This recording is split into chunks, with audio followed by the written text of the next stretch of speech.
योगपीठे तटे भीमरथ्यां वरं पुण्डरीकाय दातुं मुनीन्द्रैः समागत्य तिष्ठन्तमहानन्दकन्दं परब्रह्मलिङ्गं भजे पाण्डुरङ्गं पाण्डुरङ्गा कुरु प्रथम नमन दुसरे चरणासनकांचिया त्यांच्या कृपादानी कथेचा विस्तारू बाबाजी सद्गुरु दास तुका कलावज्ञ जीवोद्धरारथावतारं कलांकांकतेजोदिकामोदि वक्त्रं खलानीशवादापणोदार्ह दक्षं समाधि समृद्धिं भजे ज्ञानदेवम् ओम नमो ज्ञानेश्वरा करुणाकरा दयाळा तुमचा अनुग्रह लाधलो पावन झालो चराचरी मी कळा कुसरी काहीच नेने बोलतो वचने अतिभाविका एका जनार्दनी तुमचा दास त्याची आस पुरवावी भाविक विश्वासी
श्री नारायण जय नारायण सद्गुरु नारायण नारायण श्री नारायण जय नारायण सद्गुरु नारायण नारायण शुक्लां ब्रह्म विचार सार परमा माद्यां जगद्व्यापिनीं वीणा पुस्तकधारिणीं अभयदाम जाड्यान्धकारापहा हस्ते स्फाटिकमालिकां विदधतीं पद्मासनी संस्थितां वन्दे तां परमेश्वरीं भगवतीं बुद्धिप्रदां शारदां संपाद्य ज्ञानञ्च विधाय भक्तिं विलोकितो येन समाधिराजः वैराग्यवन्तं सुविचारयुक्तं नमामि जोगम शिरसा गुरन्तं। तुम्ही बसलेली मंडळी जर खाली बसले तर माझे पाय दुखणार नाहीत। बस खाली बसा बरं वाटेल जरा। विठ्ठल विठ्ठल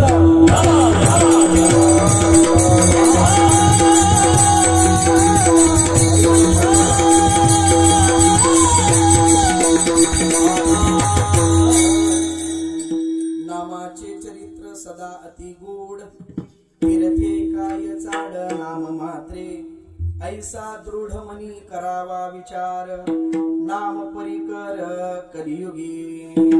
प्रस्तुत प्राप्त प्रसंगी प्राप्त स्थळी आपणा सर्वांच्या अंतःकरणामध्ये विराजमान असणाऱ्या सर्व व्यापक भगवान परमात्म्याच्या सेवेकरिता गायला गेलेला अभंग भगवान पंढरीनाथाचे लढीवळ असणारे भक्त संत शिरोमणी श्री नामदेव महाराज यांच्या अभंग गाथेतील 3 चरणांचा अभंग असून या अभंगामधून श्री नामदेव महाराज हे भगवंताचं नाम या कलियुगामध्ये कसं श्रेष्ठ आहे, भगवंताचं नाम या कलियुगामध्ये कसं तारक आहे, भगवंताचं नाम या कलियुगामध्ये कसं उद्धारक आहे, भगवंताचं नाम या कलियुगामध्ये कसं परिकर आहे आजच्या अभंगामध्ये स्पष्ट करतात। विठाला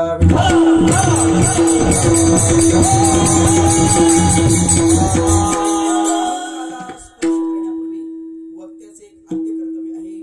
आपण सर्वजण या ठिकाणी निमित्ताने कोणत्या कारणाने उपस्थित झालो एकत्रित आलो आहोत याविषयी दोन शब्द विवेचन करणं, चिंतन मांडणं. आपणा सर्वांस ज्ञात अकारण कारण करुणा वरुणालय रुक्मिणी प्राण संजीवन जगदाकार अखिल कोट ब्रह्मांड नायक पांडुरंग पंढरीश परमात्मा संत हृदय सम्राट ज्ञानबिंब ज्ञानोबराय वैराग्य तपतीर्थ तेजवले तुकोबराय आणि ग्रामस्थ मंडळ चव्हाणवाडी आणि या ठिकाणी आपल्या परिसरातील एक उत्तम व्यक्तिमत्व हरिभक्त परिणामचे संदेश महाराज चव्हाण आणि यांना दोघा उभयतांना सौ स्वरा संदेश चव्हाण कन्यारत्न प्राप्त झालं.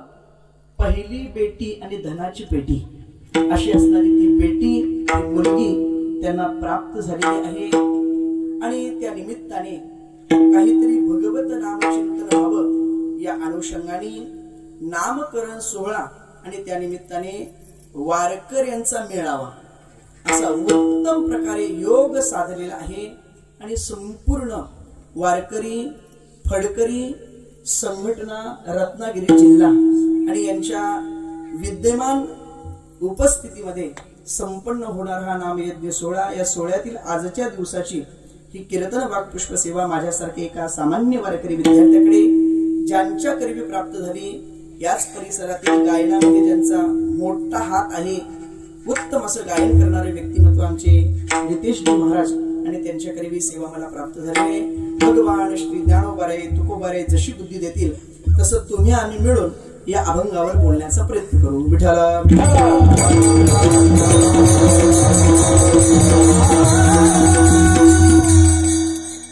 आज नाम प्रकरणातील अभंग सेवेसाठी निवडला याचं कारण काय? तर याचं कारण असं आहे, जीवनाची जर सुरुवात आपल्याला करायची असेल तर जीवनाची सुरुवात भगवंताच्या दर्शनाने भगवंताच्या नामाने केल्याशिवाय आपलं जीवन साध्यापर्यंत कडाला ध्येयापर्यंत स्वप्नापर्यंत आपलं असणारं जे गोल आहे त्या गोलापर्यंत कधीही पोहोचू शकत नसल्या कारणामुळे आज या मुलीच्या जीवनातील नामकरण सोहळा आहे. म्हणजे हिचं जीवन आजपासून कोणत्या ना कोणत्या नावाने ओळखलं जाणार.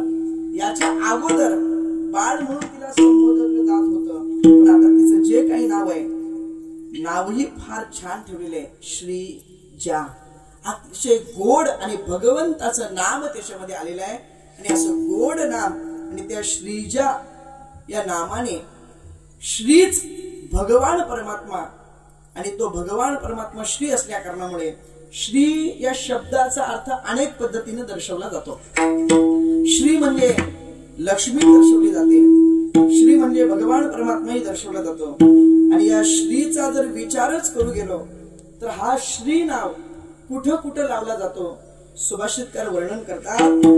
श्री नाव कोणाच्या अगोदर उच्चारायचं? देवम गुरुम गुरुस्थानम क्षेत्रम क्षेत्राधिदैवतम सिद्धम सिद्धाधिकारांश्च श्री सप्तपूर्वकः. या 7 जणांच्या अगोदर श्री नाव लावायचं असतं. नंबर 1 देवम, देवाचं नाव घ्यायचं असेल तर विठ्ठल म्हणून चालत नसतं, श्री विठ्ठल असं म्हणावं लागतं. देवम गुरु, गुरुचं नाव घेत असताना नुसतं गुरुचं नाव नाही घ्यायचं, त्याच्या अगोदर श्री लावायचं. देवम गुरु गुरुस्थानम, गुरु ज्या स्थानामध्ये राहतात त्या स्थानाचं नाव घ्यायच्या अगोदर श्री लावावं लागतं. देवम गुरुम गुरुस्थानम क्षेत्रम, एखाद्या क्षेत्राचं नाव घ्यायचंय, आळंदी क्षेत्र घ्या, आळंदी म्हणून चालत नसतं, श्री आळंदी असं म्हणावं लागतं. देवम गुरुम गुरुस्थान क्षेत्रम क्षेत्राधिदैवतम, त्या क्षेत्रामध्ये राहणारे जे दैवत आहेत त्याचं नाव घेण्याच्या अगोदर श्री लावावं लागतं. सिद्ध आणि सिद्धाधिकारांश्च, या सगळ्यांच्या अगोदर श्री लावावं लागतं. आणि आज या घराण्याला एक कन्या रत्न भगवत स्वरूपाने प्राप्त झालं आणि तिचं नाव सुद्धा श्रीजा असं ठेवलं. म्हणजे भगवंताच्या नावानेच या प्रत्येक घरातील व्यक्तीची याच्या पुढे जाऊन सुरुवात होणार आहे. विठ्ठला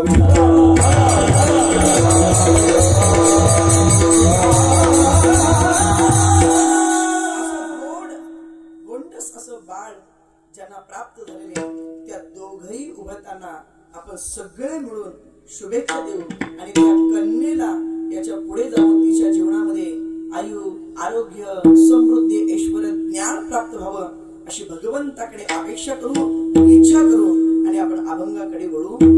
अभंग नामदेव महाराजांचे आहे. नामदेव महाराज या अभंगामध्ये या कलियुगामध्ये नाम कसं श्रेष्ठ आहे, या कलियुगामध्ये नाम कसं तारक आहे, या कलियुगामध्ये नाम कसं उद्धारक आहे, या कलियुगामध्ये नाम कसं परीकर आहे, आजच्या अभंगामध्ये स्पष्ट करतात. आपण का जर सर्वच वाङ्मयांचा जर विचार करू गेलो, शास्त्राचा विचार करू गेलो, तर आपल्या एक गोष्ट लक्षामध्ये येते, भगवंताचं नाम आणि भगवंत याच्यामध्ये आभेद दर्शवलेला आहे. अजून सोपं सांगू, नामनामीचा शास्त्रामध्ये आभेद दर्शवलेला आहे. नामनामीचा आभेद म्हणजे नेमकं काय? भगवान गणेश म्हटल्यानंतर भगवान शंकराची मूर्ती डोळ्यासमोर उभी राहते, बरोबर? भगवान गणेश म्हटल्यानंतर शंकराची मूर्ती डोळ्यासमोर उभी राहत नाही. भगवान गणेश म्हटल्यानंतर भगवान गणेशाचीच मूर्ती डोळ्यासमोर उभी राहते. याला नामनामीचा आभेद म्हणतात. भगवान श्री ज्ञानोबराय म्हटल्यानंतर भगवान श्री ज्ञानोबरायांचीच मूर्ती डोळ्यासमोर उभी राहते. याला नामनामीचा आभेद म्हणतात. भगवान विठ्ठल म्हटल्यानंतर भगवान विठ्ठलाचीच मूर्ती डोळ्यासमोर उभी राहते. याला नामनामीचा आभेद म्हणतात. भगवान परशुराम म्हटल्यानंतर भगवान परशुरामांचीच मूर्ती डोळ्यासमोर उभी राहते. याला नामनामीचा आभेद म्हणतात. पण एक वाक्य ऐका, शास्त्रामध्ये नामनामीचा जरी आभेद दर्शवलेला असला तरी नामीपेक्षा नाम काकण भर का होई श्रेष्ठच आहे. हे वाक्य लक्षात ठेवा. कीर्तन संपता संपता मी पुन्हा विचारणार आहे. विठ्ठल विठ्ठल.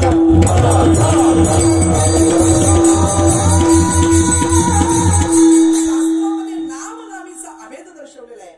म्हणून सगळेच जण तुम्हा आम्हाला नामस्मरण करण्याविषयी आग्रह करतात. भगवान परमात्मा स्वतः गीतेमध्ये सांगतात, चतुर्विधा भजते माम जना सुकृते अर्जुनो आर्तो जिज्ञा सुरर्थार्थी ज्ञानीचे भरतर्षभ. चौघांनी माझं भजन करा, चौघांनी माझं नामस्मरण करा. भगवान परमात्मा स्वतः सांगतात.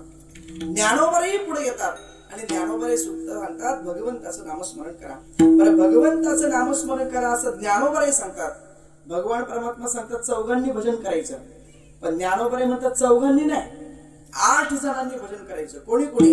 गाते, श्रोते, पाहते, चतुर, विनोदे, दुष्टिते, स्वयंभावी, पूर्ण ज्ञाते, या सकळा ते विनवणी करा विठ्ठल स्मरण.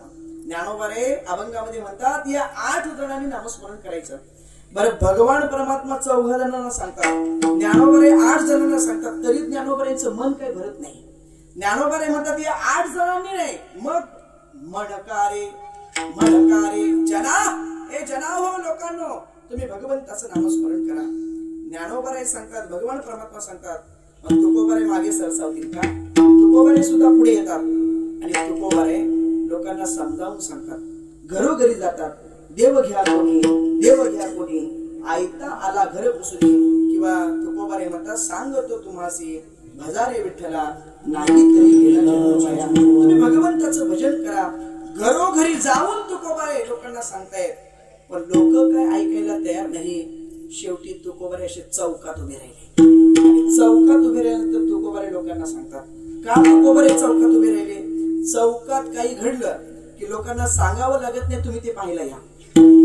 म्हणून कदाचित तुकोबारे चौकात उभे राहिले आणि चौकात उभे राहिल्यानंतर हात वरती केले आणि लोकांना हाका मारून तुकोबारे सांगतात,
हाकारुनी सांगे तुका नाम घेता राहू नका. भगवंताचं नाम घेतल्याशिवाय तुम्ही राहू नका. तुकोबारे घरोघरी जातात, समजावून सांगतात, हाकारुनी सांगतात, तरी लोक ऐकत नाहीत.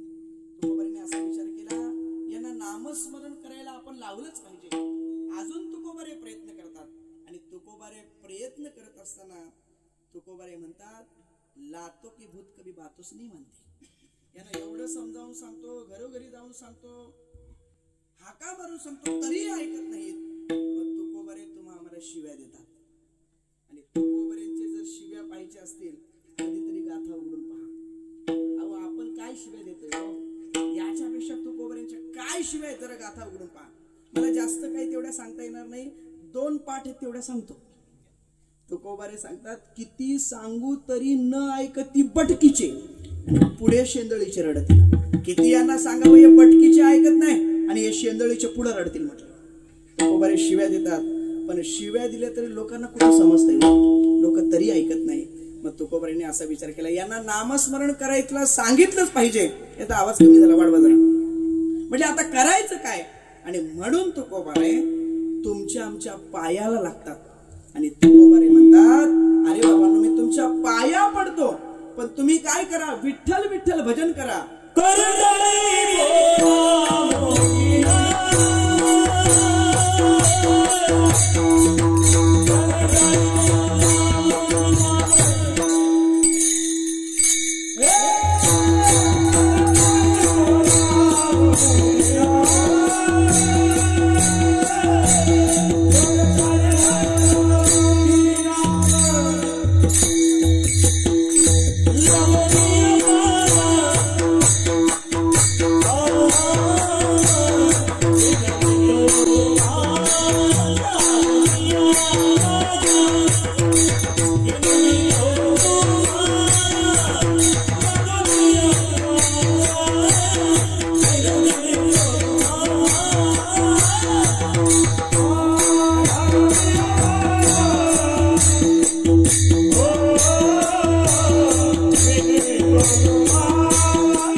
तुकोबारायांनी आपल्या पाया पडावं असा आपला तो नेमका अधिकार काय?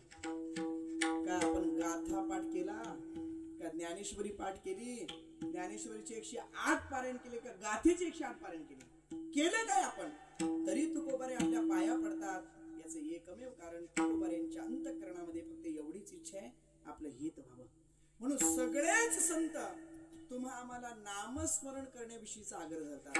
महाराज नामस्मरण करायला सांगतात, बरोबर आहे, पण नामस्मरण करण्याचं कारण काय नेमकं, का आम्ही नामस्मरण करावं, त्याच्यापासून आम्हाला काय फलश्रुती प्राप्त होणार आहे. जर फलश्रुती प्राप्त होणार असेल, फायदा जर आम्हाला होत असेल, लाभ जर आम्हाला मिळत असेल, तर आम्ही काहीतरी करून उपयोग आहे. नाहीतर करायचो आणि विचार करिता वाया जाय काळ, नुसता वेळ आमचा फुकट जाईल, त्याच्यापासून आम्हाला फायदा काय. तर नामस्मरणाचे अनेक फायदे आहेत. जेवढे आठवतील तेवढे नामस्मरणाचे फायदे सांगतो. नंबर 1, नामस्मरण का करावं. नामस्मरण सोपं आहे म्हणून नामस्मरण करावं. नंबर 2, नामस्मरण सर्व साधनांमध्ये सार आहे म्हणून नामस्मरण करायचं. नंबर 3, नामस्मरण सर्व अधिकार सेव्यत आहे म्हणून नामस्मरण करायचं. नंबर 4, नामस्मरण कालानुष्ठान योग्यता आहे म्हणून नामस्मरण करायचं. नंबर 5, नामस्मरण हे एक यज्ञ आहे म्हणून नामस्मरण करायचं. नंबर किती झाले, 5 झाले का, लक्षात ठेवायचे, सगळे विचारणार आहे. नंबर 6, नामस्मरण का करायचं. नामस्मरण केल्यानंतर देह पवित्र होतो म्हणून नामस्मरण करायचं. आणि नंबर 7, नामस्मरण का करायचं. नामस्मरण हेच या कलियुगामध्ये परिकर आहे म्हणून नामस्मरण करायचं. विठ्ठला विठ्ठला.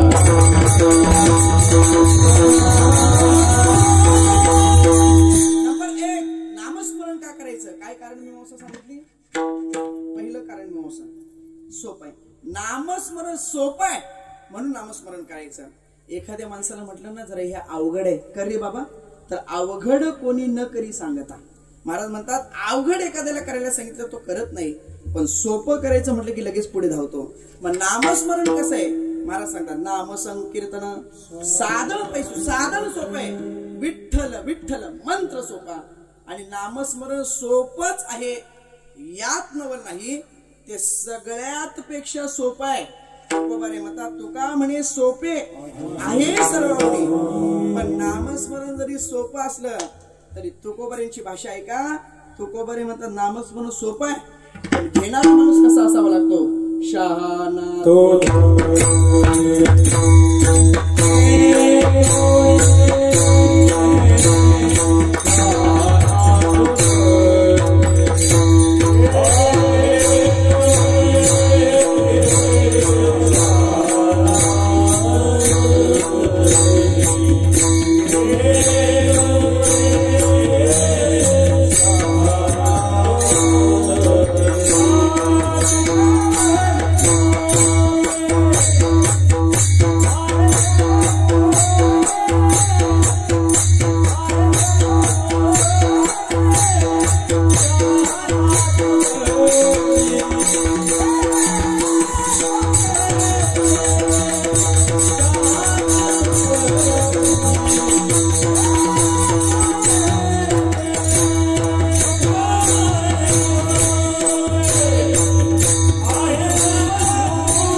तोच नामस्मरण घेतो.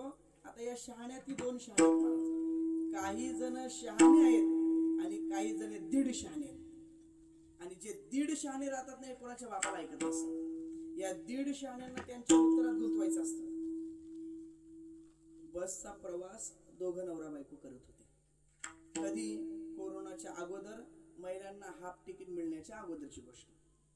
दोघेही प्रवास करत होते आणि प्रवास करता करता बसमध्ये चढले. सीट बसायला मिळाली, दोघेही बसले. कंडक्टर आले, बाईसाहेब तिकीट बोला.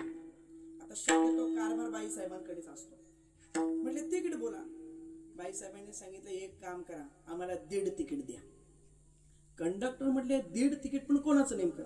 म्हटले हे आहेत ना माझे मिस्टर, त्यांचा आणि माझा 1.5 तिकीट द्या. कंडक्टर म्हटले तुम्ही दोघे जण आहेत म्हटल्यानंतर तुम्हाला 2 तिकीट लागणार, 1.5 तिकीट देऊन होणार कसं काय. नाही म्हटले तुम्ही 1.5 तिकीट द्या. कंडक्टर म्हटले यांना का 60 वर्ष पूर्ण झालेले आहे का, किंवा अपंग असल्याचं काही कार्ड वगैरे आहे का, मग त्यांना अर्ध तिकीट. म्हणजे तसं काही नाही, मग 1.5 तिकीट का द्यायचा.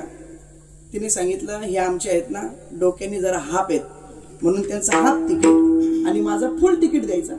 कंडक्टर म्हटले बाईसाहेब तरी तुम्हाला 2च तिकिटे घ्यावी लागतील. म्हटले कसे काय? कंडक्टरने सांगितलं बाईसाहेब तुमचे मिस्टर हाफ आहेत डोक्याने म्हणून त्यांचं हाफ तिकीट पण तुम्ही 150 आहेत की नाही. विठाला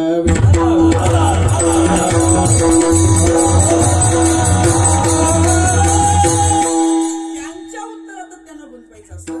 पण महाराज सांगतात नामस्मरण सोपं आहे पण सोपं नामस्मरण जरी असलं तरी जो शहाणा माणूस आहे ना तोच नामस्मरण करतो. कीर्तनामध्ये कीर्तनकारांनी कितीही सांगू द्या विठ्ठल विठ्ठल भजन करा टाळी वाजवा पण श्रोतृवर्ग टाळी वाजवतील शपथ बोलतील तर शपथ कारण त्यांना असं वाटतं टाळकऱ्याने सगळं उक्त घेतलेलं आहे. महाराज बसणाऱ्या मंडळींनी काय करायचं असतं विठ्ठल विठ्ठल भजन आलं की मुखाने विठ्ठल विठ्ठल म्हणावं आणि हाताने टाळी वाजवलीच पाहिजे. विठ्ठल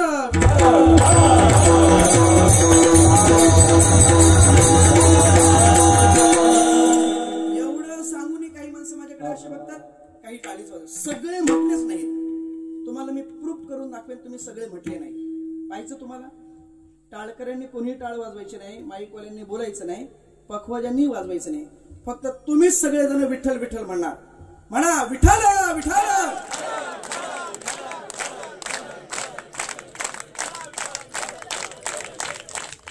मगाशी एवढा आवाज तुमचा तुम्हाला तरी आला होता का? म्हणजे तुम्हाला हे मान्यच करावं लागेल मगाशी तुम्ही म्हटलेच नव्हते विठ्ठल विठ्ठल.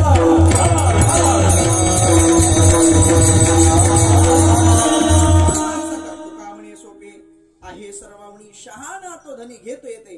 नामस्मरण सोपं आहे म्हणून ते नामस्मरण करायचं. नंबर 2 नामस्मरण का करायचं नामस्मरण सर्व साधनांमध्ये सार आहे म्हणून नामस्मरण करायचं. सर्व साधनांचे सार भवसिंधू उतरी पार.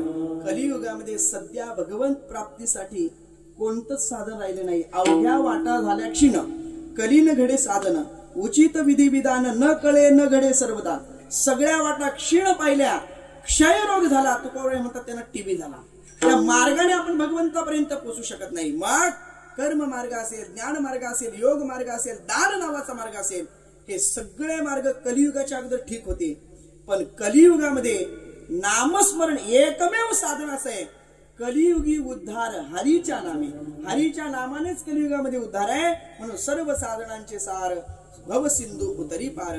नंबर 3 नामस्मरण का करायचं नामस्मरण सर्व अधिकार सेवेत आहे. नामस्मरण करायचं म्हटल्यानंतर कोणीही नामस्मरण करू शकतो. लहान असो वयोवृद्ध असो स्त्री असो पुरुष असो गरीब असो श्रीमंत असो कोणीही नामस्मरण करू शकतो. सकळास येथे आहे अधिकार यारे यारे लहान थोर याते भरती नारी नार करावा विचार न लगे चिंता कवनासी सर्व अधिकार सेवेत आहे.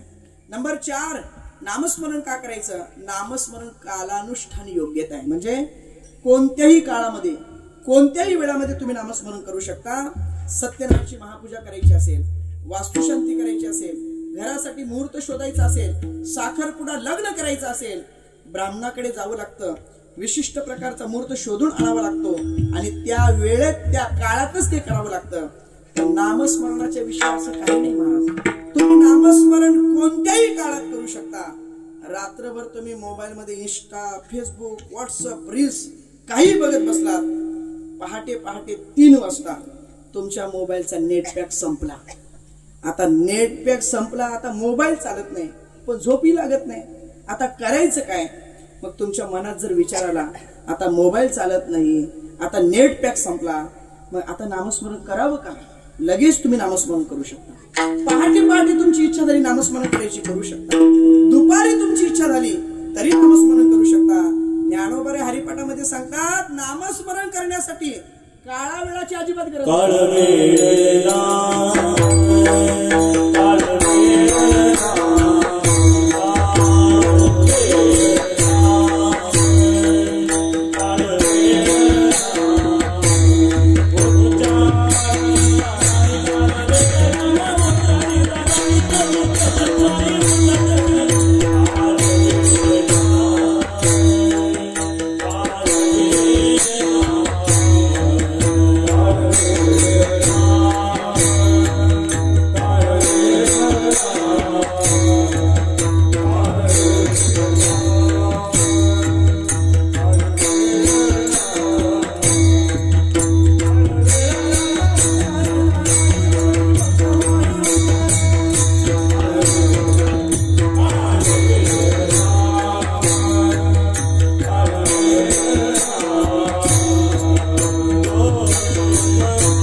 वारकरी संप्रदायामध्ये काही परंपरा, शिस्त आणि चाली फक्त फडकरीने टिकून ठेवल्या बघा. विठ्ठल विठ्ठल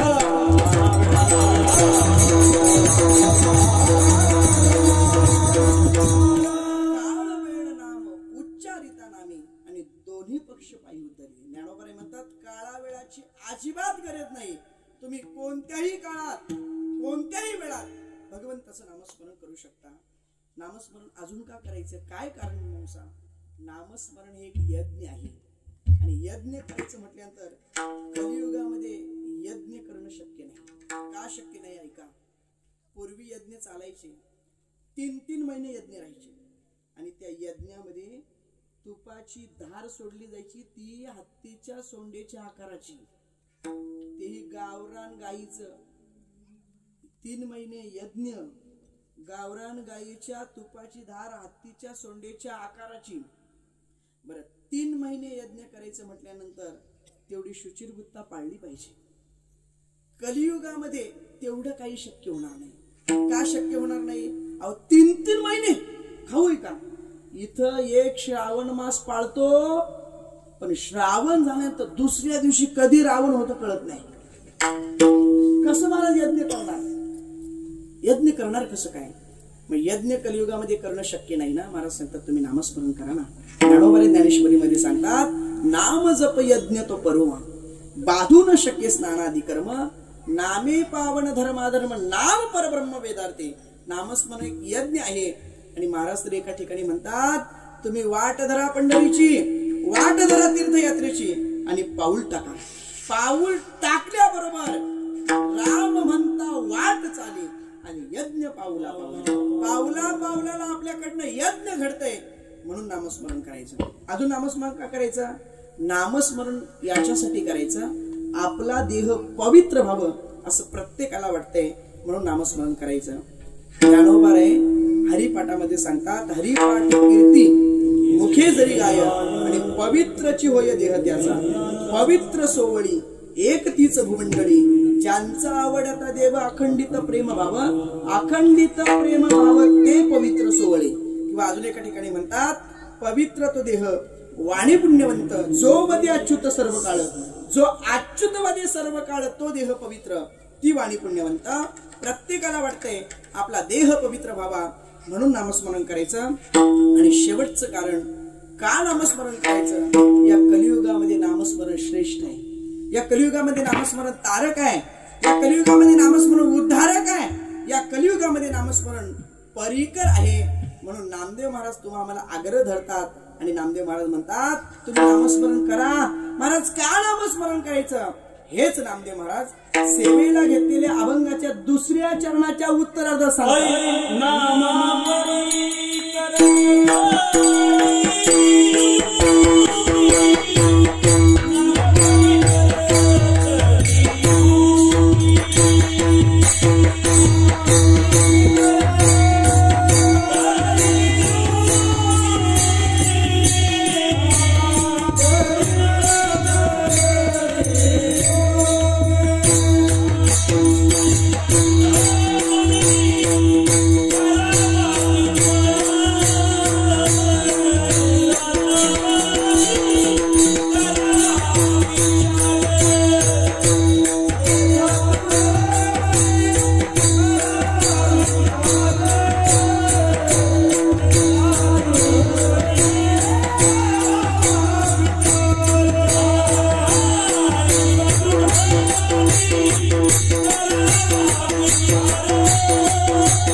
उद्धारक आहे, परिकर आहे, नाम परिकर कलियुगी. या कलियुगामध्ये नाम परिकर आहे. मग महाराज सांगतात ऐसा दृढ मनी करावा विचार. मनामध्ये तुम्ही दृढ विचार करा आणि दृढ विचार करून काय करा, नामस्मरण करा. काय दृढ विचार करायचा आहे, नाम हेच कलियुगामध्ये परिकर आहे असा दृढ विचार करा. पण कुठं, मनात. बरं मनातच का सांगितलं, कारण मनाचं चिंतन करत असताना श्रीमद भगवद्गीतेमध्ये असं चिंतन आलं, मन हे चंचल आहे. चंचलम ही मन कृष्ण प्रमादी बलभद्रम तस्यहं निग्रहं वायुः. वाऱ्यापेक्षा ज्याचा वेग जास्त आहे त्याला मन म्हणतात. कीर्तनात बसल्या बसल्या माणूस पंढरपूरला जाऊन येऊ शकतो, पांडुरंगाचं दर्शन घेऊन येऊ शकतो. आणि कीर्तनात बसल्या बसल्या माणूस विचार करत असेल, जेवायला झालं की नाही, 9:30 व्हायला आले.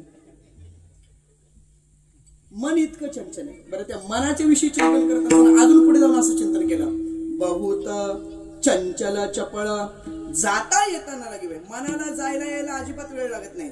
आणि मन बहुत चंचल चपळ, मन चंचल आहे, चपळ आहे. आता चंचल कशाला म्हणायचं आणि चपळ कशाला म्हणायचं ऐका. चंचल कशाला म्हणायचं, हातामध्ये घेतलेलं काम पूर्ण झालं नाही तरी लगेच दुसऱ्या कामाला हात लावणं याला चंचल म्हणतात. आणि चपळ कोणाला म्हणायचं, हातामध्ये घेतलेलं काम पूर्ण होतय न होतय तेच दुसऱ्या कामाला सुरुवात करायची याला चपळ म्हणतात. अजून सोप्या भाषेत सांगतो, चंचल कशाला म्हणायचं, एखादा पोरगा पखवाजाची प्रॅक्टिस करतोय, पखवाजाची प्रॅक्टिस करत असताना ज्ञानोबा तुकोबाईची भजन बोल झाले नाहीत, मग तो लगेच विचार करतो आता गायन शिकायला काही हरकत नाही, याला चंचल म्हणतात. आणि चपळ कोणाला म्हणायचं, ज्याने पखवाजात प्रावीण्य मिळालेलं आहे, ज्याला गायनी चांगलं येत आहे, मग तो आता म्हणतो आता आपल्याला कीर्तनाचा अभ्यास करायला काही हरकत नाही, त्याला चपळ म्हणतात. विठ्ठला विठ्ठला.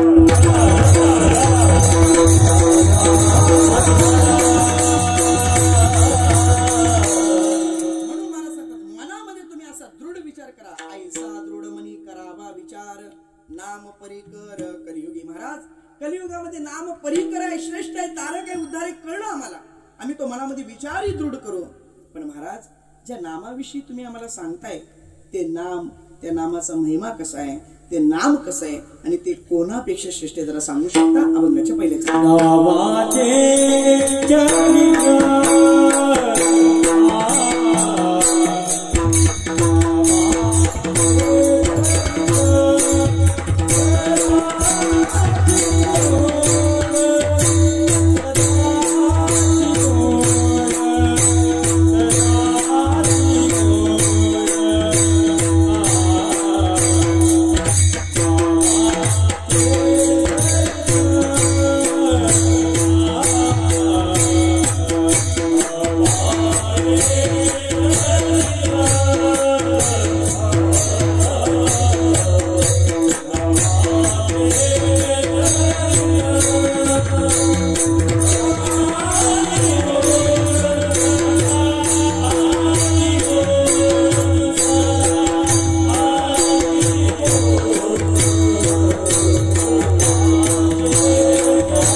सुटते. विठ्ठल विठ्ठल.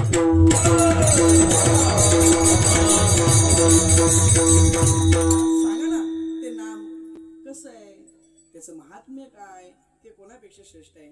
नामदेव महाराज सांगतात, नामाचे चरित्र सदा अतिगोड, तीर्थे काय चाड नाम मात्रे.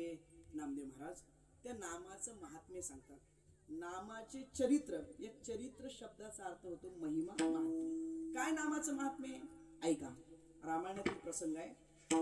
सीता शोध झाला आणि सीतामाई लंकेमध्ये. आता सीतामाईंना पुन्हा इकडे आणायचंय, करायचं काय, आणायचं कसं काय? म्हणून वानर सेनेची युक्ती लावली, आपण समुद्रामध्ये पूल बांधू, सेतू बांधू. म्हणून वानर सेना हनुमंतराय मोठे मोठे दगड आणायचे, मोठे मोठे पर्वत आणायचे, समुद्रामध्ये फेकून द्यायचे. पण समुद्रामध्ये दगड आणि पर्वत टाकले ती बुडायची. महाराज आता सेतू बांधायचे, करायचे कसं काय? म्हणजे युक्ती लढवली. म्हणजे दगडावर आपण राम नाव लिहू. आता याच्यात मतभेद आहे. काहींचं मत असं आहे एका दगडावर राम नाव लिहिलं, आणि काहींचं मत असं आहे दोन दगडावर, म्हणजे एकावर राम आणि एकावर म लिहिलं. एकावर राम नाव लिहू द्या, नाही तर दोन दगडावर राम नाव लिहू द्या. दगड तर तो आपला महत्वाचा मुद्दा. दगड मोठे मोठे आणायचे, राम नाव लिहायचं, समुद्रामध्ये फेकून द्यायचं. असा बराचसा सेतू बांधून झाला. आणि बराचसा सेतू बांधून झाल्यानंतर तिथं हनुमंतरायांच्या जागेवर प्रभू रामचंद्र आले. पाहून यांनी काय करायला घेतलं, पाहिलं तर समुद्रामध्ये सेतू बांधलेला आहे. विचारलं हनुमंतरायांना, हनुमंतराया हे कसं काय साध्य, कसं काय झालं तुम्हाला? प्रभूंना हनुमंतरायांनी सांगितलं, देवा तुमचं नाव दगडावर लिहिलं, तो दगड समुद्रामध्ये टाकला की त्या दगडासहित ते नावही ते समुद्रामध्ये तरते. प्रभूंना असं वाटलं, अरे आपल्या नावाने जर दगड तरतात, मग आपण एखादा दगड टाकला तर तो का बरं तरणार नाही? म्हणून आता आपण दगड टाकायचा.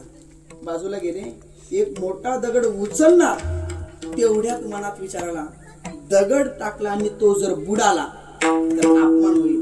आणि किती बहादरशाह असू दे माणूस, अपमान सहन होत नसतो. प्रभूंना असं वाटलं अपमान आपण सहन करू शकत नाही, आता करायचं काय?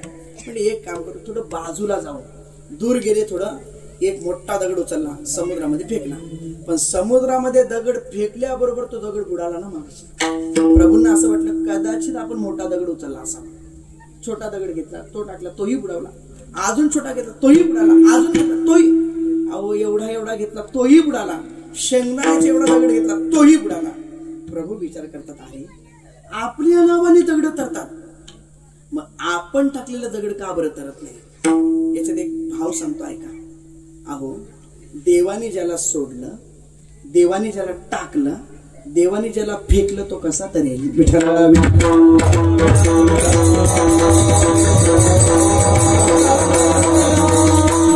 सगळे दगड बुडाली. पण प्रभू म्हटले, आता बुडाली तर बुडू द्या, पण आपल्याला कोणी पाहिलं तर नाही ना. गाडीवरून माणूस पडला, तो अगोदर हे नाही पाहत आपल्याला किती लागलं, तो अगोदर हे विचार करतो आपल्याला कोणी पाहिलं का. सण होत नाही माणसाला. प्रभू म्हटले, दगड बुडाली तर बुडू द्या, पण आपल्याला कोणी पाहिलं तर नाही ना. म्हणून मागे वळून पाहिलं तर हनुमंतराय हात चढून उभे होते. हनुमंतरायांना पाहिलं आणि प्रभू 50% आईस्क्रीम सारखे गारच पडले. पण तरी प्रभूंनी हनुमंतरायांना विचारलं, हनुमंता अरे कधी आलास इथं? हनुमंतराय म्हणाले, देवा पहिल्याच दगडाला. पहिल्याच दगडाला आलो म्हटल्यानंतर प्रभू रामचंद्र तर 100% गार पडले. पण तरी धाडसाने प्रभूंनी विचारला, हनुमंता अरे माझं नाव तुम्ही दगडावर टाकता आणि तो दगड समुद्रामध्ये टाकल्यानंतर तो तरतो, मग मी टाकलेला दगड का बरं तरत नाही?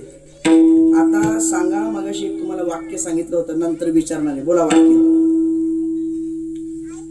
एक वाक्य मगाशी सांगून गेलो होतं, लक्षात ठेवायला सांगितलं होतं. एवढं वाक्य नंतर विचारणार आहे. काय होतं वाक्य? काहीतरी एक वाक्य सांगितलं होतं. नाम नामीचा जरी आभेद असला तरी नामीपेक्षा नाम काकण भरकाविना श्रेष्ठ आहे. अहो नामीपेक्षा नाम काकण भरकाविना श्रेष्ठ आहे. प्रभूंनी दगड टाकला, बुडाला, पण प्रभूंच्या नावाने दगड तरला. आपण प्रवास करता करता आपल्याला टोल नाका कुठेतरी लागतो. मग खरं सांगा, सगळ्याच टोल नाक्यावर गेल्यानंतर आपण पैसे देत असतो का? सगळ्या टोल नाक्यावर नाही. कुठला तरी एक टोल नाका आपल्या अशा ओळखीचा असतोच. की तिथं नाव सांगायचं आणि गाडी सुटते. ऐका ओळखीची असेल ना कोणाच्या तरी. मग तिथं नाव सांगितल्यानंतर गाडी सुटते. तर मला असं विचारायचंय, ज्याचं तुम्ही नाव सांगता तो माणूस तिथं उपस्थित आहे का त्याचं नाव उपस्थित आहे? अहो नाव उपस्थित आहे. म्हणून नामेपेक्षा नाम काकण भर का होईना श्रेष्ठ आहे. प्रभूंनी विचारलं हनुमंतरायांना, का मी टाकलेला दगड तरत नाहीये? प्रभूंना हनुमंतराय उत्तर देतात, तुझ्या नामाचा महिमा तुझं न कळे मे कशा. काय महिमा? उदकी तारिले पाषाण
महिमान नामाचे. हेच नामाचं महिमान आहे. काय दगडाला सुद्धा तारते ते देवाचं नाव आहे. महाराज नामाचे चरित्र, नामाचं महात्म्य समजलं, पण ते नाम जरा कसं आहे सांगा ना. महाराज सांगतात सदा अति गोड. नाम सदा गोड आहे. नाम गोड, नाम गोड, पुरे गोड सगळं. बरं गोड यात नवल नाही ना महाराज. नुसतं गोड सांगून फायदा काय? सागरी गोड आहे, पण नुसतं गोड सांगू नका. मग कोणापेक्षा गोड आहे नाम जरा सांगता का? अमृताहुनी गोड नाम तुझे देव. अमृतापेक्षा सुद्धा देवाचं नाव गोड आहे. अहो अमृतापेक्षा देवाचं नाव गोड आहे यात नवल नाही. अमृत जयास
अक्षरांचा रस अमृत जयास फिके पुढे.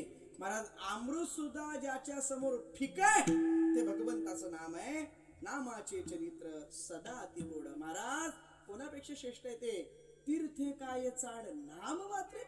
नामदेव महाराज सांगतात नामापेक्षा का तुमची तीर्थयात्रा श्रेष्ठ आहे का? आता इथे एक शंका आहे. काय शंका? तुकोबारे नाटाच्या अभंगामध्ये म्हणतात, जवळ हे सगळं सिद्ध आहे, हात चालावया पाहे, तव तू आपुले स्वहित पाहे, आणि तीर्थयात्रे जाय चुकू. तुकोबारे म्हणतात तीर्थयात्रेला जायला चुकू नका.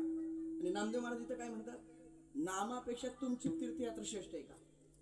नामदेव महाराज तुम्ही तुकोबाऱ्यांचा होता, तुकोबारे तुम्हीच नामदेव महाराजांचा होता, मग तुमचीच दोघांची दोन मत आहेत. नेमकं काय? या शंकेचं समाधान कसं काय? तर या शंकेचं समाधान ज्ञानोबारे करतात. ज्ञानोबाऱ्यांना तीर्थयात्रेला जायचं होतं, ज्ञानोबारे पंढरपूरला गेले, नामदेव महाराजांना सोबत घेतलं आणि मग तीर्थयात्रा केली. नामदेव महाराजांना विचारलं, ज्ञानोबाऱ्यांना विचारलं, ज्ञानोबाराय तुम्हाला तीर्थयात्रेला जायचं होतं, मग नामदेव महाराजच का तुम्हाला सोबत पाहिजे होते? इतरही संत मंडळी होती ना, नामदेव महाराजांचाच का आग्रह धरला? ज्ञानोबाराय सांगतात, तीर्थयात्रा करायची असेल ना तर नाम सोबत असलं पाहिजे. त्रिवेणी संगमी नाना तीर्थ भ्रमी आणि चित्त नाही नामी. त्रिवेणी संगम किती तीर्थयात्रेला जा, पण नामस्मरण करत नसाल तर काही उपयोग नाही. आपण तीर्थयात्रेला जातो, वारी कुठं, आपण कुठं, दिसला धाबा का सुटला ताबा, तिकडं पहा इकडं बघा, तिकडं पहा, घ्या 5 रुपये उसाचा रस, अरे भजे दिसले का निघालो आपण तिकडं. भजनात नाही, चालीले न वाटे. ऐका, भजन केल्यानंतर संध्याकाळी गेलो, तंबूत गेलो की चालीले न वाटे, चालल्यासारखं वाटत नाही. पण कधी? भजन केल्यावर. आणि भजन केलं नाही तर चालीले न वाटे. विठ्ठल विठ्ठल.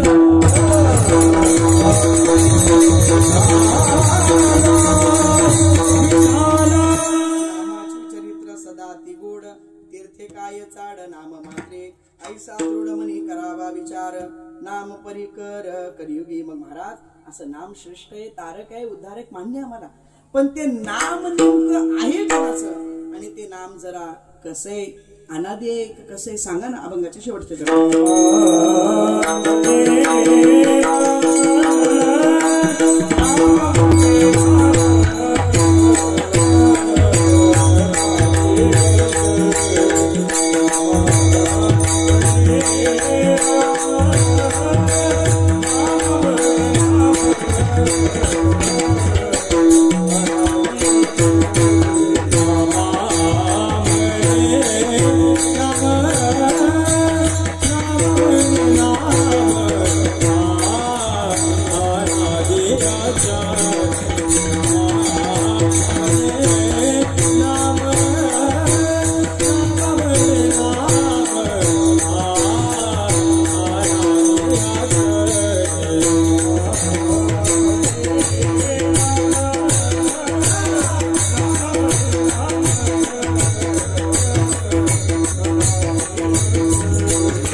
अक्षर उभा कटीकर भक्तांसाठी नामदेव महाराज नामामध्ये नाम कसं आहे अनादे अक्षर आहे अनादि म्हणजे ज्याचा आदी नाही अंत नाही असं भगवंताचं नाव आहे नामा म्हणे नाम अनादि अक्षर अक्षर शब्दाचा अर्थ होतो ज्याचं कधी क्षय होत नाही त्याला अक्षर असं म्हणतात आता ऐका एखादं गाणी निघालच नवीन गाणी निघालच किती वर्ष तुम्ही ऐकता बरं किती वेळा ऐकता अहो 5-10 वेळा ते ऐकलं की त्याचं पाणी होऊन जातं वाटत नाही पुन्हा ऐकावं अनादी काळापासून आपण राम कृष्ण हरी याच भजनाने सुरुवात करतो पण आतापर्यंत त्या नामाची कधी गोडी कमी झाली उलट अजून घ्यावं वाटतं कारण नाम कसं आहे नामा म्हणे नाम अनादी अक्षर ज्याचा कधी क्षय होत नाही कोणाचं नाम आहे उभा कटीकर